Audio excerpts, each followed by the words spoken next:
Tonight, breaking news, the desperate search for survivors following catastrophic flash floods in central Texas. The death toll soaring as dozens are still missing, and now the tropical threat as millions head home from the long holiday weekend. First, grief and uncertainty as search and rescue operations enter a third day. At least 78 people killed across Texas, including girls from a Christian summer camp. Many are still missing. The hardest hit area known as Flash Flood Alley. Officials now facing mounting questions about why the summer camps were not evacuated despite warnings about severe weather. And tonight, the new details about the victims, the young campers, and the heroes. We're in the air with the U.S. Coast Guard searching for survivors. Pope Leo among the millions around the world offering prayers and condolences. Matt Gutman and Maria Villarreal in the disaster zone. Torrential rain could also hinder the journey home for millions of Americans after the July 4th weekend. Tropical storm Chantal coming ashore in the Carolinas overnight on what's expected to be the busiest day for air travel and driving. Our weather team tracking it all. President Trump issuing a new tariff warning. The White House saying he'll start sending about a dozen letters tomorrow to countries explaining the new tariff rate each could face if they don't make a deal. Billionaire Elon Musk says he's starting a new political party after slamming President Trump's massive tax cut and spending bill. Israeli Prime Minister Benjamin Netanyahu heading to the White House for a meeting with President Trump. This comes amid deadly airstrikes and a new push for a ceasefire with Hamas. A Domino's pizza shop erupts into flames in Utah after a three-car wreck ruptures a nearby gas line. Multiple shark sightings again forcing a holiday weekend beach closure. Ozzy Osbourne taking the stage for a final bow. Details of the rock legend's retirement concert.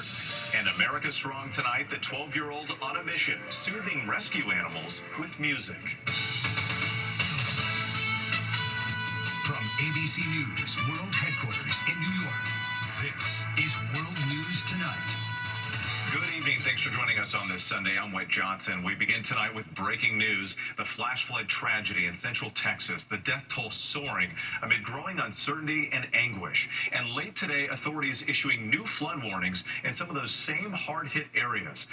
Across the state of Texas, the staggering numbers. At least 70 people killed, including more than 24 children, as fast-moving floodwaters overwhelm campgrounds and communities. And so many are still missing, including girls from a Christian summer camp.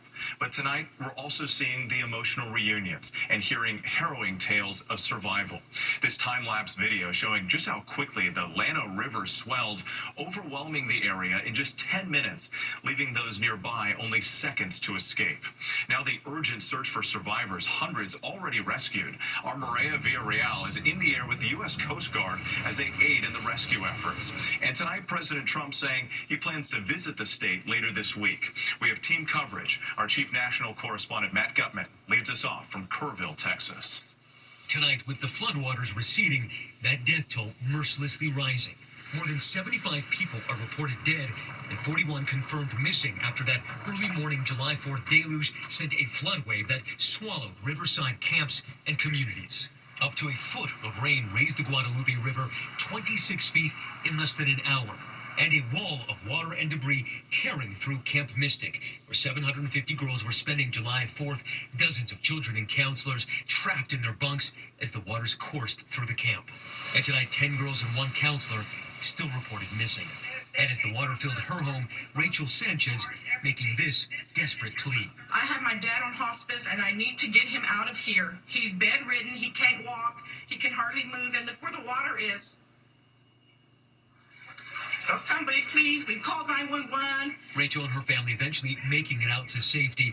That is hundreds of first responders using boats, scouring stadium-sized debris fields for the stranded. Flying helicopters, too, reaching people clinging to tree canopies. Our goal is to rescue those in peril and find those who are lost. Aerial images showing the devastation, trees toppled, bridges severely damaged. And across the area, hundreds of submerged vehicles being searched. You may be able to see that red car being pulled out of that spillway right now. You can see how much mud is inside of it. Some of the people who helped dig it out said it took hours to dig out, and they believe there's a body still inside there. Scraping through the mud, they didn't find anyone. We then followed a team of searchers into a forest smashed by the flood. This is like walking through a jungle of debris. Everywhere you look, you see signs of where people had been camping or driving. And first responders here have to pick through all of this, trying to find the telltale signs of a body. And tonight, growing questions about alerts and evacuations. The Texas Department of Emergency Management had warned of continued heavy rainfall and flash flooding threats 2 days before the disaster. And tonight in traumatized Kerrville, new alerts. To most people in the area, flash flooding would mean one thing, not what it turned out to be. Today, President Trump approving a major disaster declaration for the area. FEMA now on the ground to assist.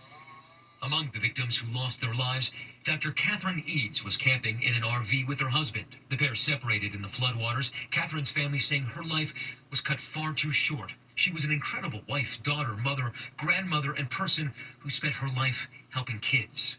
Heart of the Hills Camp remembering their director, Jane Ragsdale, for her strong, joyful spirit. And 27-year-old Julian Ryan, who leaves behind 2 young sons. His family saying he tried to break through a window as the waters rose inside their trailer, suffering a severe cut to his arm. His last words to his fiancée were, "I love you, I'm so sorry." His sister saying he didn't die in vain, he died a hero. It's just devastating, but I want to give you a sense of the power of those floodwaters. What you're seeing behind me is a 53-foot wide, 30-foot tall stage that belonged to part of a July 4th festival. It was swept downriver like a bath toy. Now it's wrapped against those trees, and you can see it's drizzling right now. We've been receiving emergency alerts on our phones, and at this point, officials are saying that any amount of rainfall is potentially life-threatening because the ground here is so very saturated. That devastation, just unimaginable. Matt Gutman, thank you. And tonight we're also hearing those incredible stories of survival. Hundreds of people have been rescued so far, some desperately clinging to trees and rooftops to stay safe from the rapidly rising floodwaters. And as we noted earlier, our Maria Villarreal is with the U.S. Coast Guard tonight. Tonight, we're in the air with the U.S. Coast Guard as they aid in the rescue efforts in central Texas.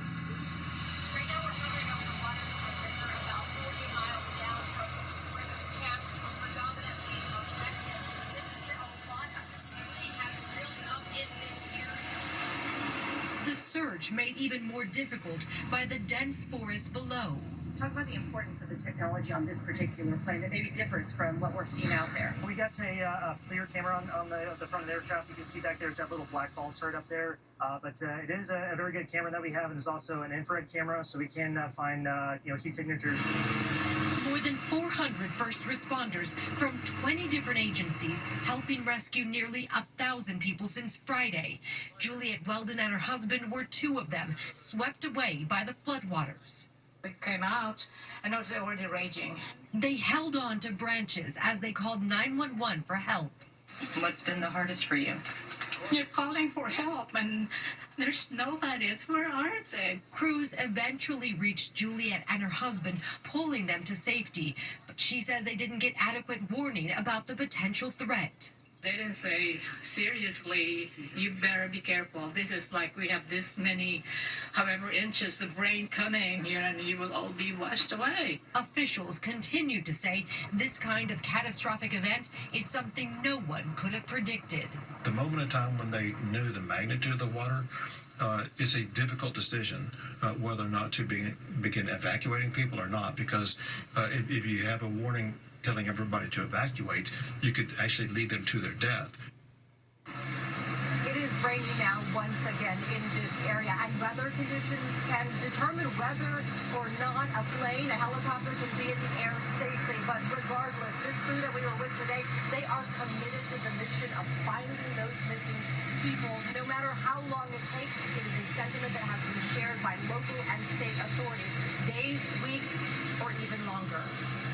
Yes, a massive operation. Maria, thank you. Let's get right to meteorologist Danny Beckstrom from our New York station, WABC. And Danny, again, you're tracking multiple threats from Texas to the southeast. Let's start in Texas with, it's the last thing we want to hear, another round of drenching downpours in central Texas. The ground already saturated, meaning it's that much easier to trigger flash flooding. Case in point, active flash flood warnings for parts of Kerr County tonight, which does include Camp Mystic's grounds, as well as flash flooding in parts of Burnett, Travis, and Williamson counties, which were the areas hit hard Saturday. Thankfully, these storms will be shorter-lived, losing intensity after sunset. Rain chances diminish tonight with isolated storms expected Monday, but luckily a long stretch of dry weather expected for the majority of the work week.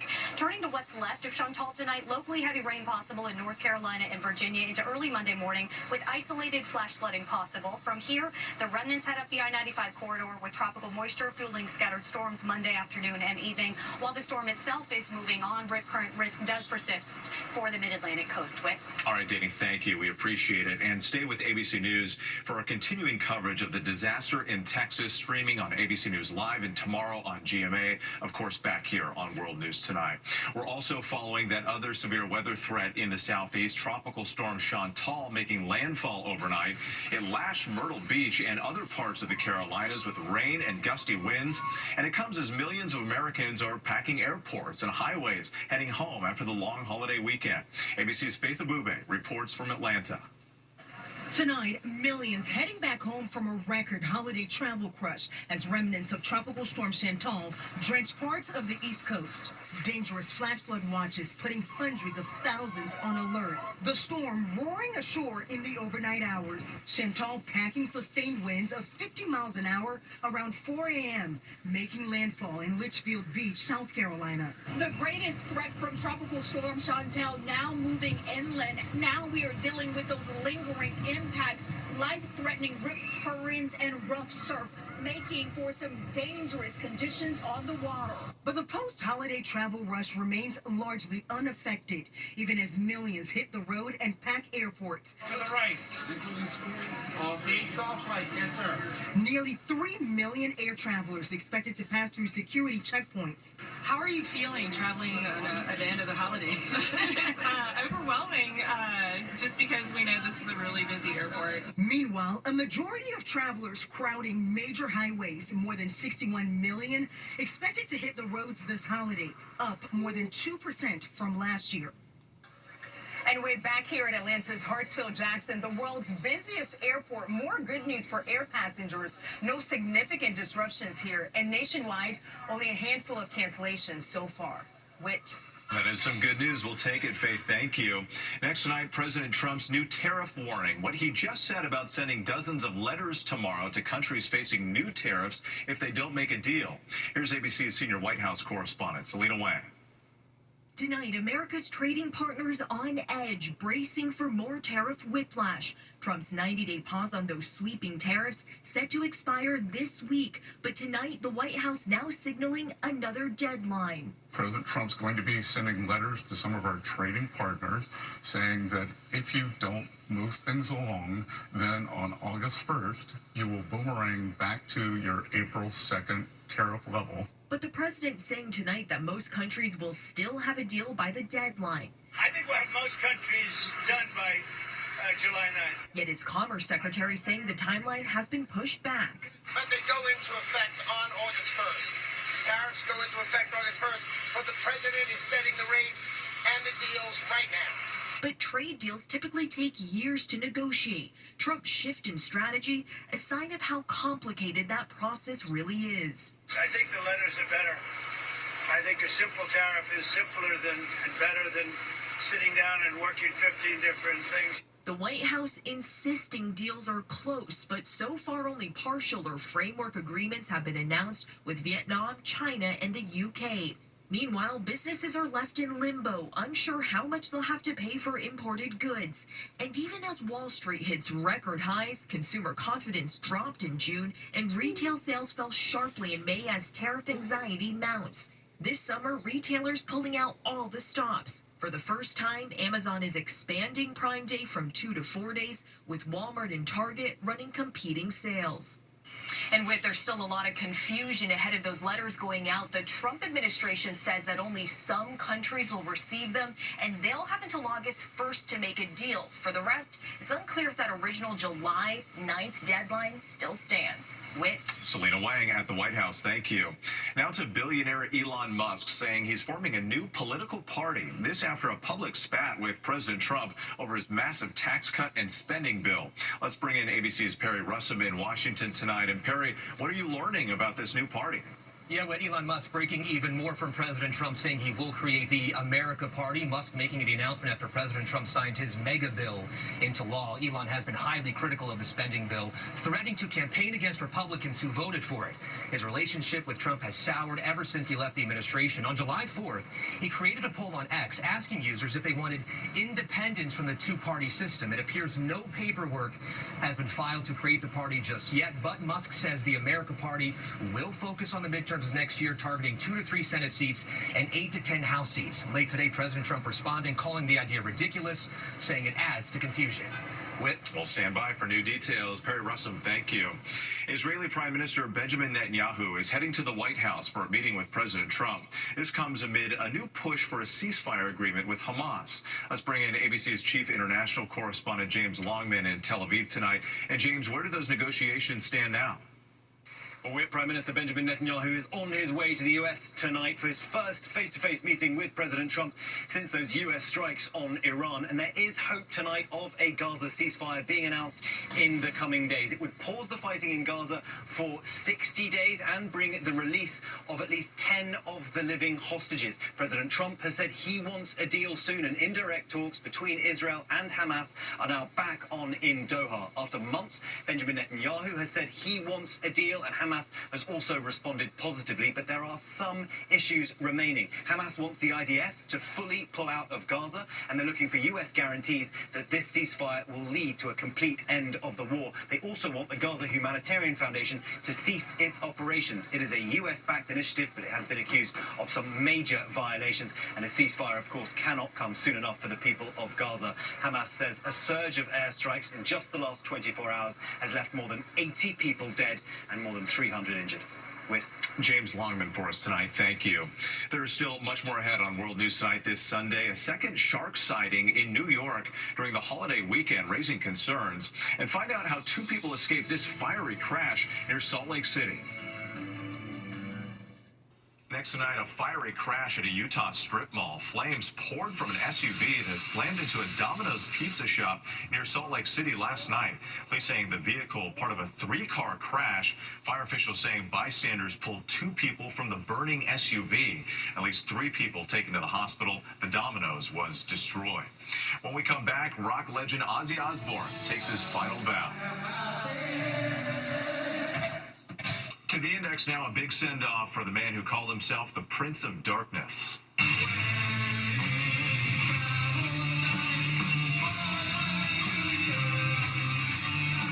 40,000 fans packing a British soccer stadium for Ozzy Osbourne, the 76-year-old Black Sabbath lead singer, in his final concert. Tribute Saturday from rockers Metallica and Aerosmith's Steven Tyler, as well as Dolly Parton and Sir Elton John. Osbourne at the end thanking fans for decades of support. Well, a second straight day with a shark sighting at a popular New York beach. Police drones spotting that shark and closing part of Rockaway Beach in Queens again yesterday. City officials saying it was within 100 feet of swimmers. Friday, 2 sharks in that very same area. New York's governor saying shark patrols are now ramped up. Still ahead, a 12-year-old on a mission, calming nerves with wild tunes. America Strong tonight, harnessing the healing power of music for shelter animals. 12-year-old Yuvi Agarwal loves music, playing the piano since he was 4. He also loves animals, and after noticing how his music helped calm his restless golden doodle Bozo, he had an idea. Could pets in shelters benefit too? So a couple of years ago, he created a non-profit organization called Wild Tunes with help from his parents. We get volunteers to come and play an instrument or sing for them, and it helps calm them down. So far, he's recruited about 100 volunteer musicians and singers to perform at 9 shelters in Houston, New Jersey, and Denver. Volunteer Sarah McDonough plays the flute. So I think it's very important to give them something different than what they're used to in their little tiny cages and makes them more adoptable. Watch how listening to live music affected these animals at Fort Bend Animal Shelter. After just a few minutes of playing, they went from excited to more relaxed. Witnessing firsthand the power of music to comfort, UV now hopes to take wild tunes nationwide. And we're cheering you on. Thanks so much for watching tonight. Have a great night.